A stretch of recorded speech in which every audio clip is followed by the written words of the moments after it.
Dipersembahkan oleh, didukung oleh. Kita lakukan pendidikan di dalam perusahaan itu sendiri, training untuk mengatasi dari gap yang ada. Jadi tenaga kerja sudah masuk dulu ke BUMN, dididik di situ. Dididik di situ. PR penting bagi pengembangan industri keuangan syariah. Kita perlu LSP, lembaga sertifikasi profesi yang tentunya kredibel. Kita supply-nya ini memang quote-unquote kalau perbankan syariah itu terbatas ya. Jadi mau nggak mau, suka nggak suka ya kita harus melakukan yang namanya rekrutmen yang seperti tadi kita sampaikan. Paling penting di sini adalah ekosistemnya.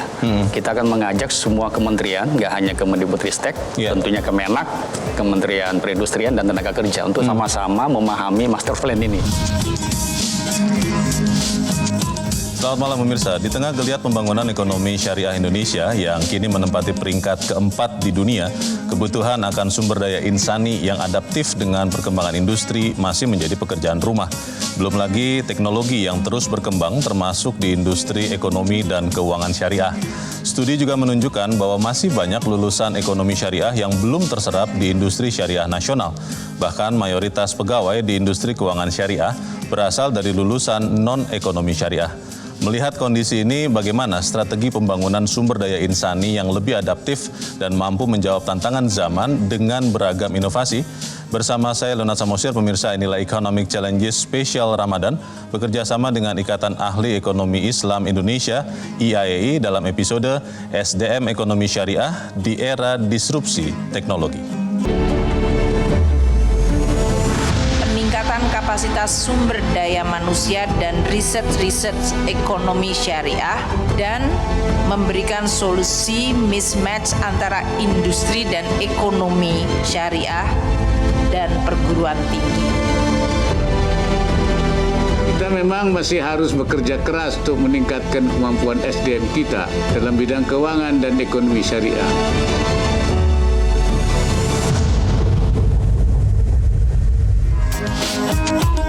Dan pemirsa, malam ini telah hadir bersama kita 4 orang narasumber yang akan membahas bagaimana SDM ekonomi syariah di era disrupsi teknologi. Yang pertama adalah staf ahli Menteri Pendidikan, Kebudayaan, Riset dan Teknologi yang mewakili Menteri Pendidikan, Kebudayaan, Riset dan Teknologi, Profesor Dr. Muhammad Adlin. Pak Adlin, selamat malam. Kemudian juga telah hadir bersama kita Deputi Bidang Sumber Daya Manusia, Teknologi dan Informasi dari Kementerian BUMN, mewakili Menteri BUMN, Teddy Barata. Pak Teddy, selamat malam. Malam Mas. Juga telah hadir bersama kita Guru Besar Universitas Indonesia, Profesor Bambang Brojonegoro. Pak Bambang, selamat malam. Malam. Dan juga telah hadir bersama kita melalui sambungan Zoom, Direktur BCA, John Kosasi. Pak John, selamat malam. Selamat malam, Bang Leo. Iya. Sehat-sehat. Sehat-sehat semua. Saya ingin langsung bertanya kepada Pak Adlin. Pak Adlin, setiap tahun Pak, ketika kita membicarakan industri keuangan, ekonomi syariah, manusia, sumber daya insani ini selalu menjadi pertanyaan. Bagaimana kabarnya? Kondisinya Pak, untuk kondisi terakhir, itu seperti apa pertumbuhannya dibandingkan tahun lalu? Secara umum, untuk kualitas pendidikan ya di SDM kita itu semakin bagus ya, semakin berkembang, apalagi kita sudah punya kurikulum nasional. Itu sudah ada dan sudah banyak juga buku-buku terkait ekonomi syariah yang kita terbitkan.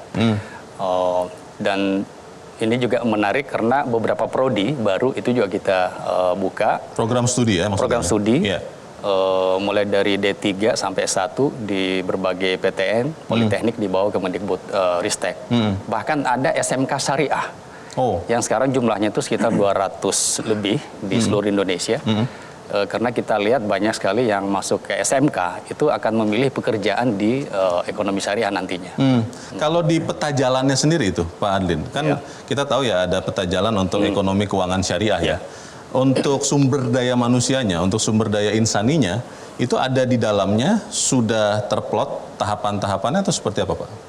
Sudah, dan kebetulan ini diterbitkan di 2019 ya oleh Pak Jokowi. Master Plan Ekonomi Syariah Indonesia ya? Ini akan berjalan terus sampai 2024. Dan yang paling penting di sini adalah ekosistemnya. Kita akan mengajak semua kementerian, nggak hanya Kemendikbudristek, tentunya Kemenak, Kementerian Perindustrian dan Tenaga Kerja untuk sama-sama memahami master plan ini. Karena kalau ini tidak bisa diterjemahkan, saya kira kita tidak akan bisa mencapai SDM yang unggul nanti untuk kita nanti tempatkan di pangsa pasar ekonomi syariah. Baik, terima kasih Pak Andin. Pak Teddy, kita dari tahun ke tahun selalu bicara link and match, Pak. Ini masalah klasik bangsa ketika pendidikan, sumber daya manusia yang dihasilkan sering disebut tidak match dengan kebutuhan industri. Kalau dari BUMN melihat sumber daya insani atau sumber daya manusia untuk ekonomi keuangan syariah, itu kondisinya sekarang seperti apa Pak Teddy?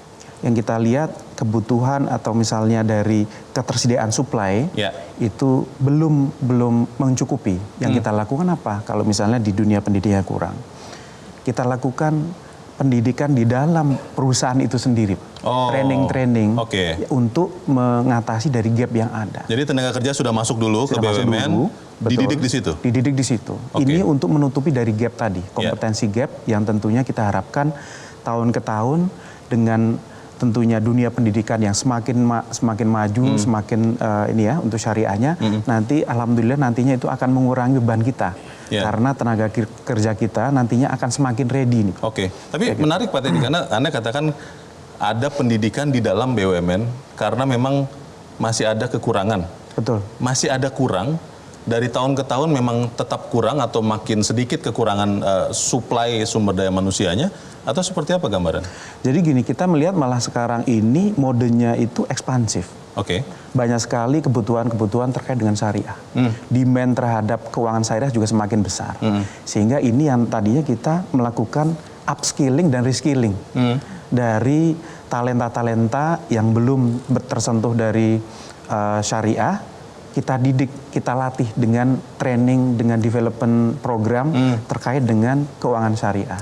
Sehingga mereka memiliki kompetensi tadi yang siap, yang sesuai dengan kebutuhan dari perusahaan. Masih ada unlinked dan unmatched tidak Pak? Ini kan masalah klasik bangsa ya, untuk supply sumber daya manusia untuk syariah dengan kebutuhan yang dibutuhkan di BUMN, Pak Teddy. Saya kira kalau benar-benar link dan match ini benar-benar nantinya adalah suatu kondisi ideal nih. Sekarang kita meraih ke situ. Dan tentunya dengan program dari Kemendikbud yang ada sekarang ini kita happy sekali karena kita lihat semakin banyak prodi-prodi yang tadi disampaikan. Prodi-prodi ini nantinya akan menjadi supply dari kita nih. Baik, terima kasih Pak Teddy. Pak Bambang, kalau kita bicara kebutuhan sumber daya manusia ekonomi syariah, tentunya kan bukan hanya bicara jumlah ya, kualitasnya juga. Sekian tahun yang lalu saya masih ingat bahwa ada orang yang mengerti syariah, tapi tidak mengerti praktek ekonomi keuangan perbankan yang modern. Atau ada yang sebaliknya, kualitas sumber daya manusia sekarang kalau Anda lihat untuk ekonomi syariah, seperti apa Pak Bambang?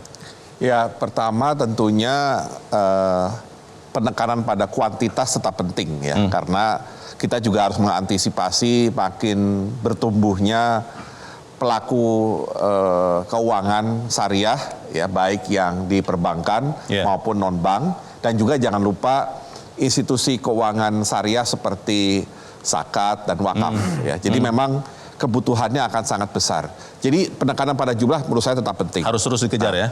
Tetapi memang kita tidak bisa hanya bertumpu pada sekedar menambah jumlah. Kuncinya adalah selain kita mempunyai prodi, program studi yang khusus untuk pengembangan ekonomi dan keuangan syariah, kunci utama adalah kita mulai dari kurikulumnya. Ya. Nah, tadi kan Anda mengatakan ada orang yang sangat paham syariah, kurang paham keuangannya, dan sebaliknya. Ya.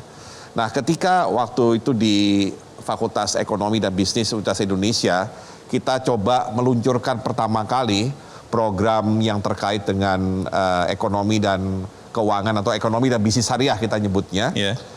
Maka kita para dosen dan pimpinan fakultas sepakat bahwa kurikulum bakunya 2 tahun pertama mahasiswa harus kuat di dasar ekonomi, keuangan, dan bisnisnya. 2 tahun berikutnya sampai dia lulus, baru kita fokus kepada yang syariahnya. Jadi kita harapkan setelah 4 tahun, lulusannya ini paling tidak mudah dilatih. Ya. atau mudah di-upgrade oleh pemakai. Ready to use juga ya Pak ya? Ready to use. Dan syukur-syukur mereka nggak perlu training yang terlalu banyak karena mereka sudah punya cukup kemampuan. Ya. Jadi satu hal, kurikulum itu sangat penting. Yang kedua, kalaupun kurikulum barangkali belum bisa memenuhi keperluan itu, kuncinya adalah sertifikasi. Ya. Sama seperti di bidang konvensional juga, di manajemen keuangan, di akuntansi itu ada yang namanya sertifikasi. Jadi yang bukan terkait gelar sarjana. Misalnya ada CFA, Certified Financial. Profesional ini berarti ya maksudnya. Ada ya? CPA, Certified Public Accountant misalkan. Nah, di ekonomi syariah atau keuangan syariah juga perlu penguatan profesi itu sehingga orang-orang yang tidak cukup backgroundnya di bidang syariah waktu ngambil S1-nya, bahkan mungkin S1-nya tidak ada hubungannya sama ekonomi atau bisnis, tetap bisa ikut nantinya bekerja di syariah dengan mengambil sertifikasi. Untuk ambil sertifikat tidak harus ikut kursus dulu. Baik, terima kasih Pak Bambang. Saya ingin bertanya ke Pak John. Pak John, kalau BCA Pak sebagai unit bisnis untuk melihat perkembangan bisnis syariah, terutama sumber daya manusia, itu di BCA kondisinya seperti apa Pak John? Menurut kami memang gap itu akan selalu ada ya. Gap ini akan selalu ada antara supply dan demand, antara kompetensi yang dibutuhkan dengan ketersediaan yang ada di lapangan. Justru challenge-nya menurut hemat kami adalah bagaimana mengembangkan SDM yang ada, baik itu yang new recruit maupun yang existing seperti yang tadi disampaikan oleh Pak Teddy juga, agar dapat sesuai dengan kebutuhan yang terus berkembang dari waktu ke waktu. Pengalaman kami baik itu di konvensional maupun di syariah, ini juga gap-nya akan terus terjadi. Kami juga tetap perlu melakukan yang namanya pengembangan dalam hal pembelajaran dan juga pelatihan. Dan agar dapat mengikuti perubahan yang begitu cepatnya, maka kita juga perlu terus melakukan upskilling, reskilling kepada setiap insan yang ada di BCA. Pak John, jumlahnya sendiri Pak, kalau ini kan kita berkejaran juga dengan pemenuhan kebutuhan.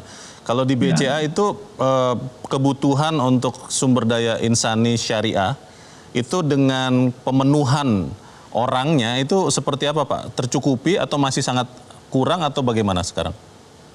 Nah ini tercukupi ya. Jadi setiap tahun itu di BCA sendiri ini di BCA ya, itu 3.260-an ya itu di BCA. Sementara di BCA Syariah itu sekitar 500 sampai 600.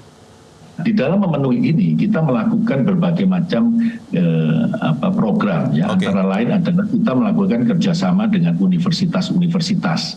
Kita ada program, contohnya adalah program Sapa Karir ya. Ini untuk membangun awareness dan juga top of mind BCA di lulusan-lulusan perguruan-perguruan tinggi. Kemudian kita juga sebenarnya ada juga early hiring, yaitu magang pada semester kelima sehingga pada waktu lulus bisa langsung masuk ke BCA. Baik, ya terima kasih Pak John. Masalahnya pemirsa kalau kita lihat perbankan secara keseluruhan atau lembaga keuangan itu menghadapi masalah disrupsi teknologi atau digital. Banyak yang tidak survive. Apakah sumber daya manusia ekonomi syariah bisa survive? Kita akan lanjutkan di bagian berikut. Tetaplah bersama kami. Kami segera kembali.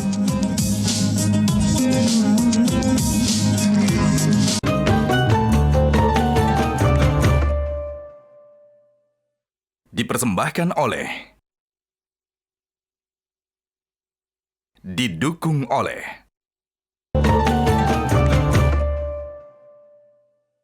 dipersembahkan oleh, didukung oleh. Terima kasih pemirsa, Anda masih bersama kami. Pak Teddy, banyak bank konvensional Pak, yang akhirnya sumber daya manusianya itu harus berjuang keras menyesuaikan diri dengan era digital yang mendisrupsi mereka. Kalau untuk BUMN melihat kesiapan sumber daya manusia syariah menghadapi era digital ini, seperti apa Pak Teddy? Saya kira inilah pertanyaan yang sangat krusial dan tentu menjadi concern dari kami di kementerian maupun juga di manajemen dari perbankan di Himbara kita punya. Nah ini sudah dari beberapa waktu lalu kita sudah lakukan kajian khususnya terkait bagaimana kita tetap perbankan kita tetap relevan dengan kebutuhan ke depan dan tentunya juga ekonomi dan keuangan syariah yang tentunya menjadi potensi yang masih luar biasa. Nah, ini dilakukan dengan salah satunya merger BSI. Ini merupakan salah satu strategi besar yang kita lakukan, yang telah dilakukan dan sekarang ini sudah mendapatkan traction yang bagus, sehingga dari sisi strategi bisnis yang kita udah berjalan, tentunya kita memerlukan SDM. Tentunya perlu SDM yang bisa mendukung dari strategi bisnis ini.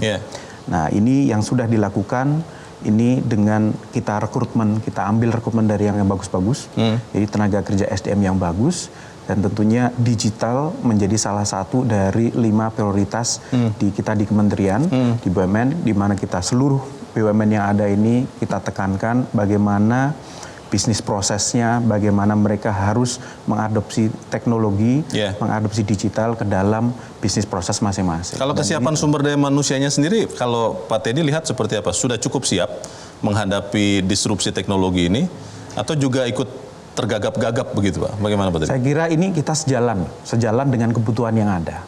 Ini sekarang kita ada program namanya Digital Talent Program. Ini arahan dari Pak Menteri, paling tidak 20% dari SDM kita adalah melek digital. Dan ini kita semuanya sedang kita lakukan, jadi sekitar ada 200.000 kita target sampai dengan tahun 2024, tahun depan ini 20% dari SDM kita harus benar-benar kita sudah lengkapi, kita berdaya dengan kompetensi digital. Nah, ini kita sedang bersama-sama BUMN. Salah satu prinsip yang kita dorong adalah kolaborasi bersama-sama. Bahkan kita membuat nih baru kemarin tahun lalu itu ada namanya forum 4DG namanya, Forum Digital Indonesia, isinya semua BUMN dan juga para direktur IT kita, benar-benar kita turunkan sama-sama kolaborasi. Karena ini uniknya Mas, BUMN ini ada spektrumnya luar biasa, dari yang besar sampai yang kecil, dari yang teknologinya benar-benar tidak perlu dikasih tahu, harus ke depan, misalnya perbankan. Sangat beragam ya? Tuntutannya, ada juga yang agak belakang. Sehingga yang kita lakukan sekarang adalah kolaborasi. Bagaimana yang besar nuntun yang kecil, bagaimana yang di belakang ini bisa kita dorong sama-sama. Nah, ini kita lakukan dengan konsep kolaborasi. Terima kasih Pak Teddy. Pak Adlin, kalau kesiapan sumber daya manusia ini Pak, ini kan sesuatu yang kalau di konvensional perbankan itu banyak yang akhirnya harus susah payah Pak untuk menyesuaikan diri dengan disrupsi teknologi atau digital.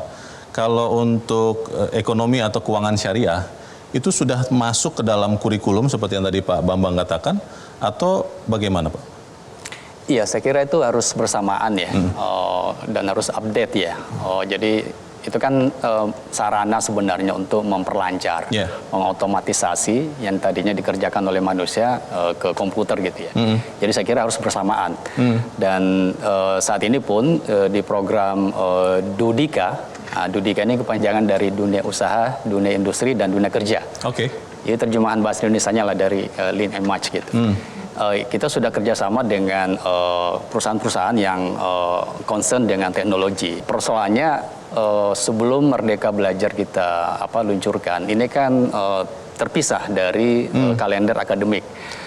Nah, program DUDIKA ini seperti yang Pak John tadi sampaikan, itu kita hitung seperti 40 SKS selama 2 semester. Bagian dari pendidikan. Bagian dari pendidikan.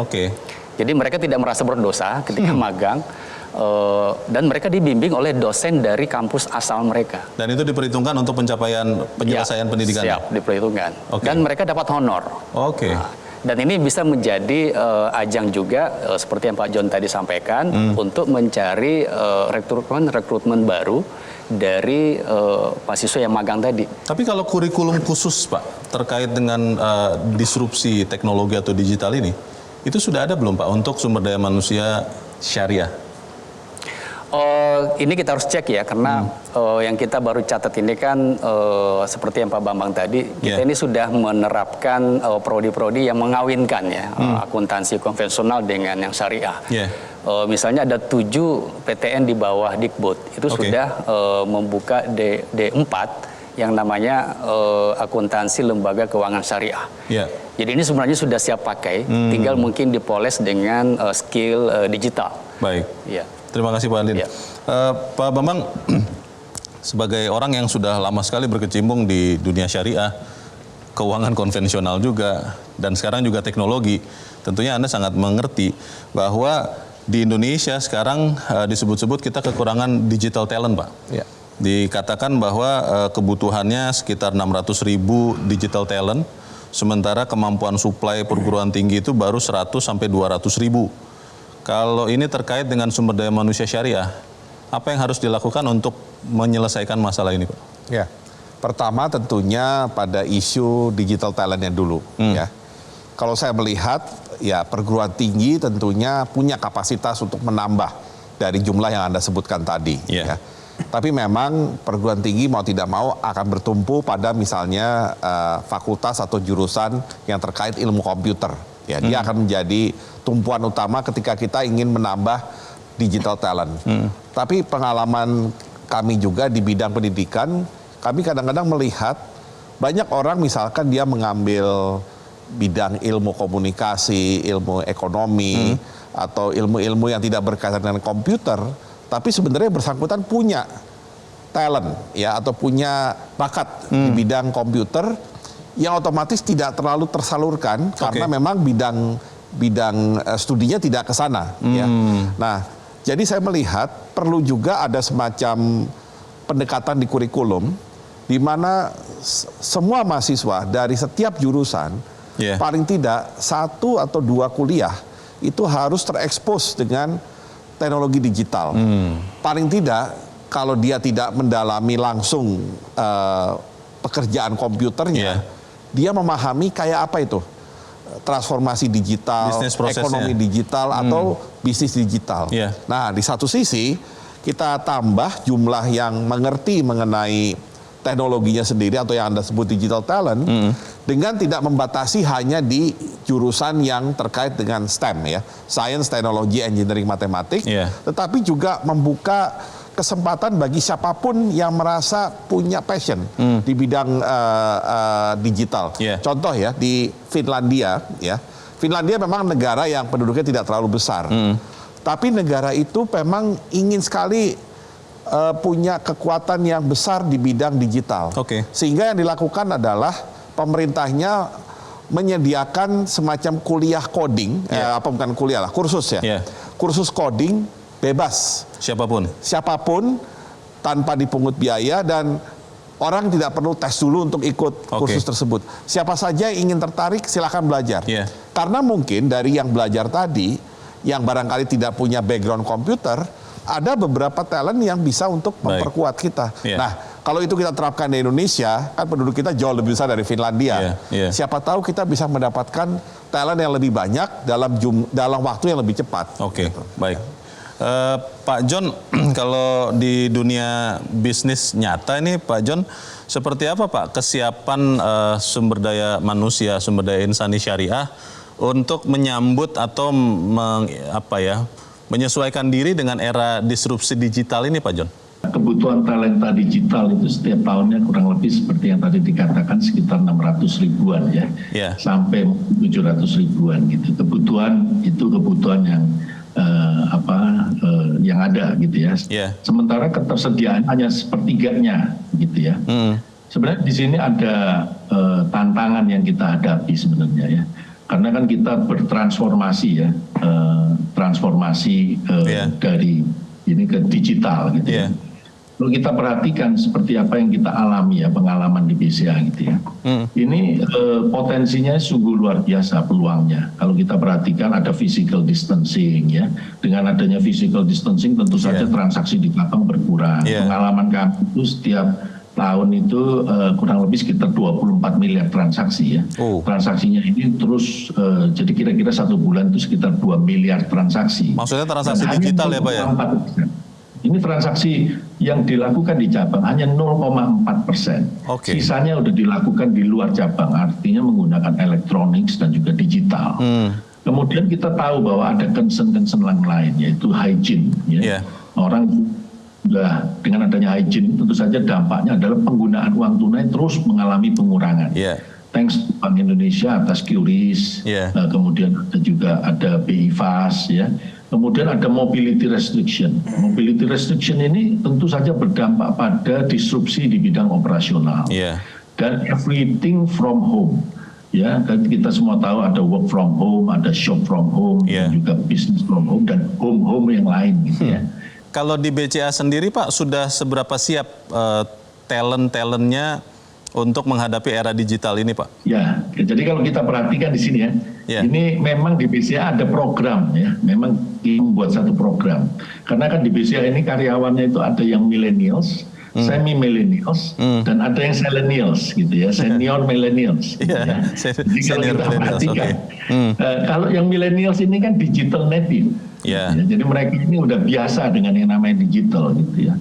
Tapi ada yang semi millennials, ada yang millennials. Nah, disinilah sebenarnya ada challenge di kita, yaitu bagi karyawan yang existing yang tadi kita sebutkan, kita perlu mengembangkan berbagai program ya, agar supaya membangun digital literacy, digital proficiency, dan juga kita membangun innovation award gitu ya, serta kita membuat yang namanya reverse mentoring. Apa itu reverse mentoring? Itu adalah the millennials mentoring the millennials. Ini agak kebalik gitu ya. Nah, tapi ini justru the challenge gitu ya. Yang eksternal juga ada challenge-nya juga. Bang Leo, challenge-nya juga terkait dengan nasabah kita juga, yang juga macam-macam di nasabahnya. Jadi tantangannya begitu beragam tapi terus berusaha diselesaikan. Pertanyaannya adalah apakah kita mempersiapkan strateginya, mempersiapkan sumber daya manusia syariah ini di hulu atau sambil jalan atau seperti apa? Tetap bersama kami segera kembali.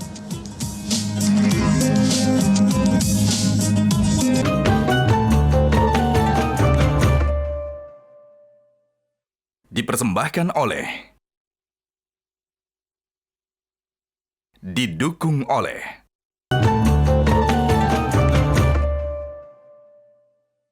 dipersembahkan oleh, didukung oleh. Terima kasih pemirsa, Anda masih bersama kami. Pak Adlin, kalau kita bicara mempersiapkan sumber daya insani, sumber daya manusia syariah, itu kan harus ada strategi yang jelas. Tadi sudah sempat Anda katakan ada bagian dari roadmap ya untuk mempersiapkan sumber daya manusia syariah.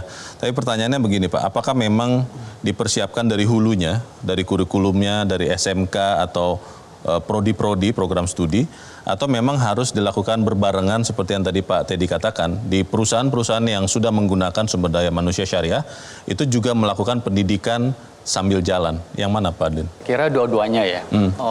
Kalaupun kita sudah mempersiapkan ya, mulai dari SMK, kemudian perguruan tinggi, tetap saja teknologi digital, terutama terkait dengan keuangan syariah itu kan berkembang sangat pesat. Terus berkembang setiap hari. Kalau tadi Pak Adlin untuk kekurangan digital talent itu Pak, itu kan angkanya baru terpenuhi sekitar sepertiga ya dari kebutuhan. Itu ada upaya akselerasi tidak untuk mempercepat suplai sumber daya manusia syariah yang juga sudah digital savvy Pak Adlin?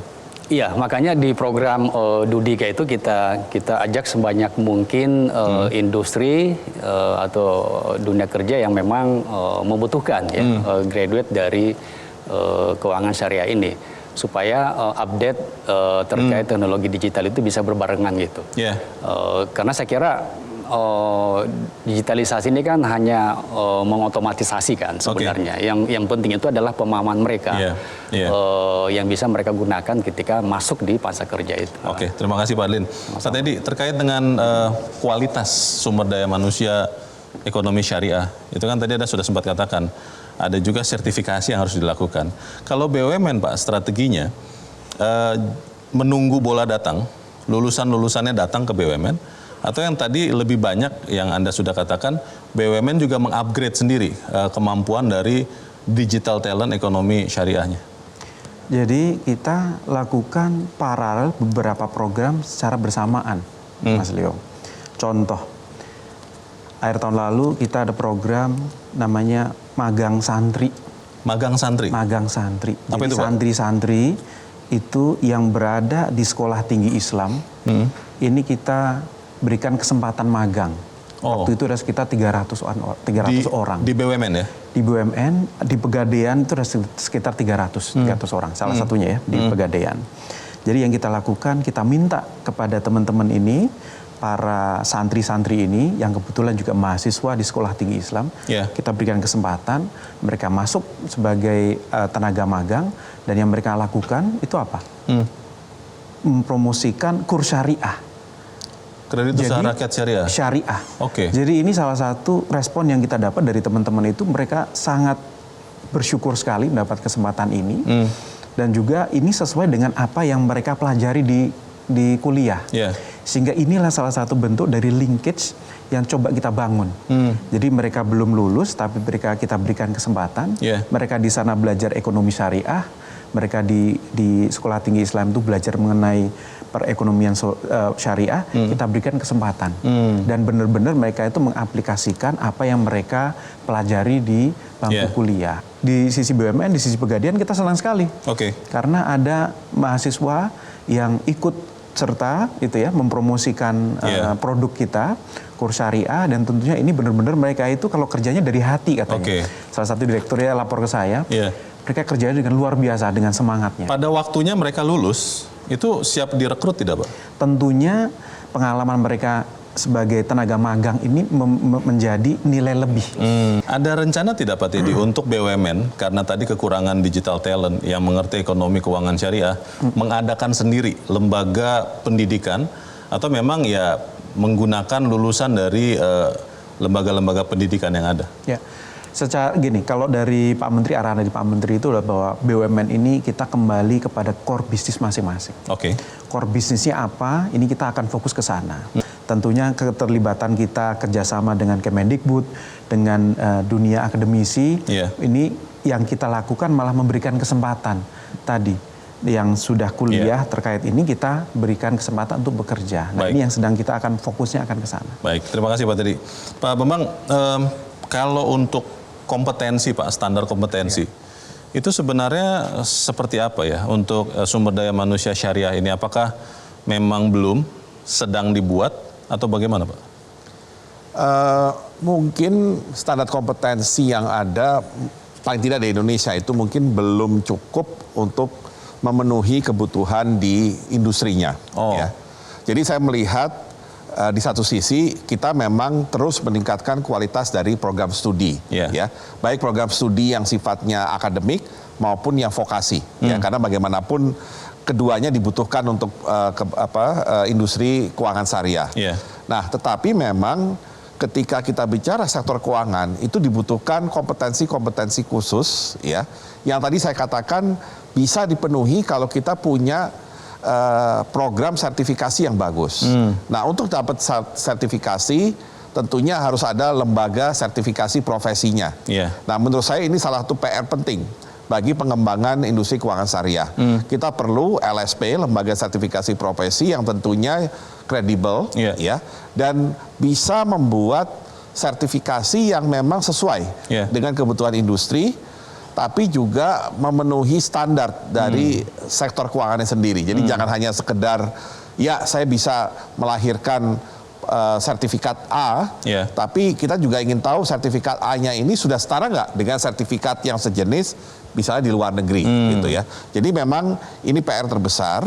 Nah kemudian, kalau kita mendorong nanti selain dari program yang akademik, vokasi ditambah dengan sertifikasi, maka seharusnya lama-kelamaan kompetensi yang dibutuhkan akan terpenuhi. Karena itu sebenarnya juga terjadi di dunia yang konvensional. Ya. Tidak cukup hanya lulusan dari S1 atau dari D3, tapi juga mereka membutuhkan tadi certified ini, certified itu. Karena pada dasarnya sektor keuangan itu berkembang terus. Dan makin dibutuhkan kompetensi khusus, kompetensi yang unik, yang kadang-kadang tidak cukup hanya berbekal di kuliah gitu. Oke, ini PR bersama kita semua berarti ya Pak Bambang ya. Pak John, kalau BCA Pak memenuhi atau mengukur standar kompetensi sumber daya manusia ekonomi keuangan syariahnya itu saat ini seperti apa Pak John? Di kami prinsipnya itu adalah progresif ya. Jadi kami memiliki yang namanya modul-modul untuk technical skill dan juga modul-modul untuk soft skill. Terkait dengan modul-modul technical skill, contohnya ya, misalnya pelaporan ya, kemudian kita ada manajemen risiko, ketentuan perbankan syariah gitu ya. Dan yang di syariah kita juga sudah memiliki e-learning modulnya kurang lebih sekitar 30. In addition daripada ketentuan-ketentuan daripada perbankan secara umum ya. Kemudian kalau yang soft skill itu ya tentu saja decision making, leadership dan lain sebagainya. Nah, ke depan ini memang akan ada yang namanya future skill yang dibutuhkan untuk diperbankan ya. Ada 12 di sini. Ya mungkin ini nanti kita akan juga kembangkan di BCA ya. Ini adalah future skill yang dibutuhkan untuk masuk ke industri keuangan secara umum ya. Jadi termasuk juga tentunya ini di perbankan. Kalau untuk kualifikasinya Pak John atau standar kualifikasinya saat ini BCA seperti apa Pak untuk ekonomi syariah? Tadi sudah ada 12 fitur yang Anda katakan harus dimiliki oleh talent ini. Sementara kalau future skill ini belum ada ya. Jadi di dalam kami melakukan yang namanya rekrutmen ya, tentu saja kita inginnya adalah orang-orang yang memiliki value yang sama. Kemudian resilience atau tahan banting, memiliki agility yang tinggi, dan kemudian kita berharap adalah desire to grow atau keinginan belajar dan mengembangkan diri dengan baik. Saat ini Pak John, cukup tidak BCA meningkatkan sendiri kemampuan dari sumber daya manusia syariahnya, atau memang perlu dukungan dari kementerian mungkin atau dari pihak lain Pak John? Jadi memang saat ini apa yang kita lakukan adalah kita supply-nya ini memang quote-unquote kalau perbankan syariah ya, itu terbatas ya. Jadi mau nggak mau, suka nggak suka ya kita harus melakukan yang namanya rekrutmen yang seperti tadi kita sampaikan gitu ya. Kita membangun kurang lebih 95% pemenuhan itu dilakukan di internal. Jadi kita grow from within. Kecuali kita nanti membutuhkan profesional atau 5% lah kurang lebih itu kita hire dari rumah. Baik, terima kasih Pak John. Masalahnya adalah kebutuhan atau pemenuhan sumber daya manusia syariah ini seperti hukum dagang juga. Ketika demand meningkat, biasanya orang akan berbondong-bondong. Pertanyaannya, bagaimana itu bisa dilakukan? Tetap bersama kami, Economic Challenges segera kembali.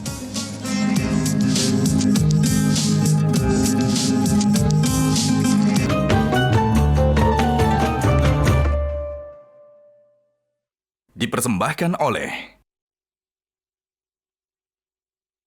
didukung oleh,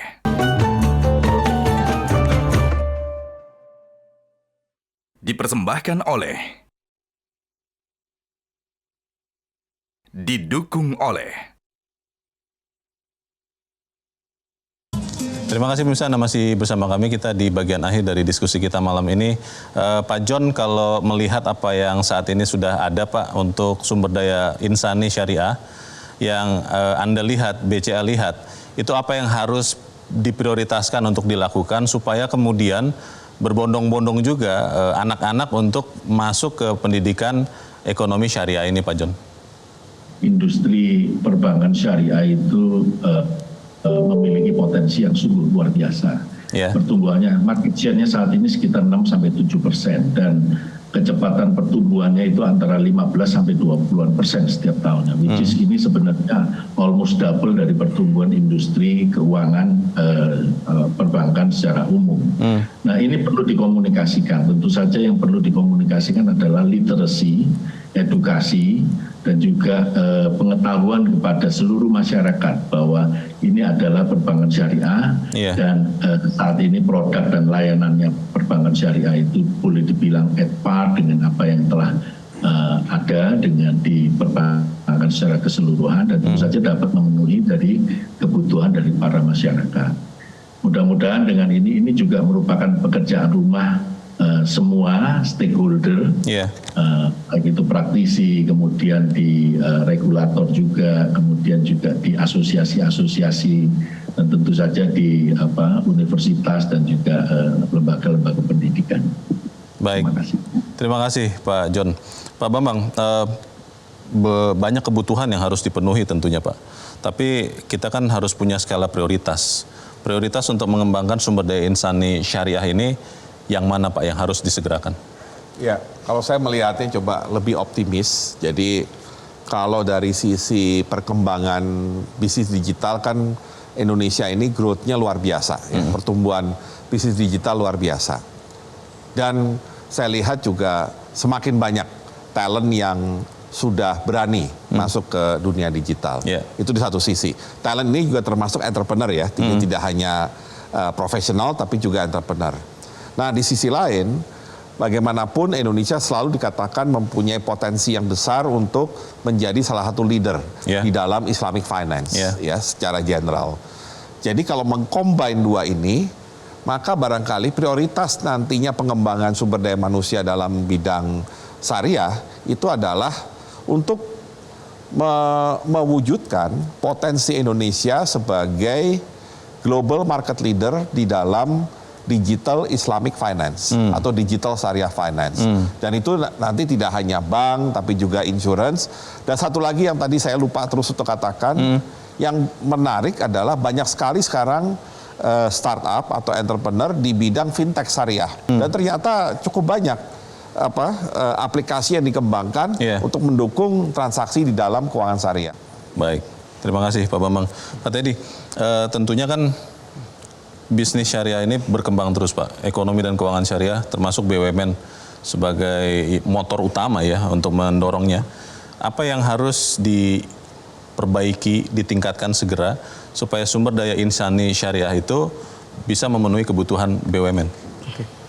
Jadi Mas Leo, perbankan syariah, layanan keuangan syariah itu merupakan bagian dari ekonomi syariah secara umum. Di situ ada aspek dari industri halal itu sendiri. Ada makeup halal, ada kuliner halal, ada berbagai macam jadi sektor lain yang terkait di dalam kita dorong sebagai ekonomi syariah. Semuanya kalau menurut kami ini semua harus kita dorong sama-sama. Karena perbankan merupakan bagian dari situ. Sehingga ini sama-sama kolaborasi semua pihak, baik pemerintah, baik kita dari BUMN, baik masyarakatnya, kita benar-benar kita dorong, kita sama-sama kolaborasi menjadi sebuah ekosistem ekonomi syariah yang inklusif. Nah ini adalah tugas kita bersama. Oke, terima kasih Pak Teddy. Pak Adlin, pembicaraan kita memang tidak bisa merangkum semua masalah yang ada untuk menyiapkan sumber daya insani syariah, ekonomi keuangan syariah. Tapi kalau Kementerian Pendidikan Pak melihatnya, apa yang akan segera dilakukan? Tadi ada pertanyaan soal lembaga sertifikasi profesi misalnya. Itu apakah akan diadakan juga dalam waktu dekat atau seperti apa Pak? Ya, kalau di Kementerian Pendidikan dan Kebudayaan ini kan nggak hanya persoalan teknis ya, ini kan persoalan karakter bangsa gitu ya, persoalan mindset dan sebagainya. Saya kira memang apa yang disebut oleh Pak Teddy tadi, memang kita harus holistik ya, memahami perkembangan ekonomi syariah ini. Jadi lifestyle-nya itu harus kita syariahkan dulu gitu. Jadi nggak mungkin misalnya transaksi keuangannya syariah, tapi produk misalnya fashionnya itu ditabung di bank yang konvensional gitu. Jadi harus holistik begitu harus holistik, gitu. Literasi dan membiasakan hidup dengan cara syariah itu harus dilakukan. Iya, dan meskipun ini konotasinya Islam, tapi kan ini punya universal appeal kan. Betul. Prinsip syariah itu kan antorodin kan, rela sama rela, tidak menzolimi kan. Ini kan universal gitu. Jadi siapapun dia, saya kira bisa menggunakan produk ini. Dan itu tentunya tidak cukup hanya dilakukan Kementerian Pendidikan sendiri harus semua ya. Ya, kita menyiapkan orangnya, mindsetnya, karakternya yang hidup secara syariah. Saya kira itu bisa akan membantu. Kita harapkan itu yang terjadi ya. Terima kasih Pak Adlin. Dan tentunya kita tidak berpretensi untuk menyelesaikan semua persiapan ekonomi sumber daya manusia ekonomi syariah di perbincangan kita ini, tetapi apa yang kita bicarakan ini semoga bisa menyumbangkan untuk perbaikan atau pembentukan SDM ekonomi syariah. Saya berterima kasih kepada Pak Adlin, Pak Teddy, Pak Bambang, dan juga kepada Pak John Kosasi. Dan pemirsa, inilah pekerjaan rumah kita semua, supaya kita bisa membangun sumber daya manusia di bidang ekonomi dan keuangan syariah yang lebih unggul. Dan ini adalah korelasinya erat dengan peningkatan produktivitas dan bisa membuat kita untuk mendorong pertumbuhan ekonomi nasional. Saya Leonard Samosir bersama seluruh kru yang bertugas mengucapkan terima kasih atas perhatian Anda. Sampai jumpa di Economic Challenges spesial Ramadan pekan depan. Selamat malam, sampai jumpa.